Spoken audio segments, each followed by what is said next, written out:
झारखंड विधानसभा का चुनाव समाप्त हो चुका है और इंडिया गठबंधन ने इस चुनाव में प्रचंड जीत हासिल की है। इस चुनाव में एक नाम जो है सबसे ज़्यादा ऊपर रहा, वो नाम था कल्पना सोरेन का। कल्पना सोरेन पहले ऐसी नहीं थी जैसी आज है। अब कल्पना सोरेन बदल चुकी है। मंच से संथाली, हिंदी और बंगाली में धारदार भाषण देती है। कभी कार की बोनट पर चढ़ जाती है तो कभी सीधे भीड़ में जाकर महिलाओं को गले लग जाती है।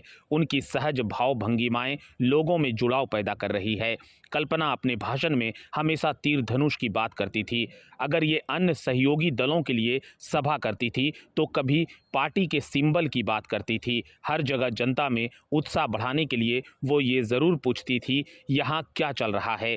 जैसे रांची में क्या चल रहा है, उधर से जवाब आएगा तीर धनुष। इस नारे को वो बार बार जनता के बीच दोहराती थी। अपने पूरे भाषण में भाजपा नेताओं को सीधा जवाब देने के साथ साथ मुद्दों को भी उठाती रहीं। उन्होंने अपने भाषण में 2019 के पत्थलगड़ी आंदोलन और छत्तीसगढ़ के हंसदेव के जंगलों की कटाई की बातें कर आदिवासियों को उनके जल, जंगल और जमीन छीनने की बातों को समझाती रहीं। सरना धर्मकोड और हेमंत सोरेन के कामों की बात कर भाजपा पर आदिवासी अस्मिता को खत्म करने की साजिश रचने की बात की।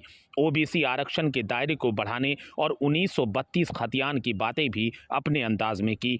100 से ज़्यादा सभा कर सबको पीछे छोड़ा। इस चुनाव में इंडिया ब्लॉक के प्रत्याशियों में सबसे ज़्यादा डिमांड कल्पना सोरेन के सभा की रही। उन्होंने पूरे चुनाव प्रचार में 100 से ज़्यादा सभा की। उन्होंने सिर्फ जेएमएम उम्मीदवारों के लिए ही चुनावी सभा नहीं की, बल्कि कांग्रेस, आरजेडी और भाकपा माले के प्रत्याशियों के लिए भी वोट मांगा। कल्पना की सधी भाषा और आक्रामक नए अवतार से बीजेपी नेता परेशान रहे।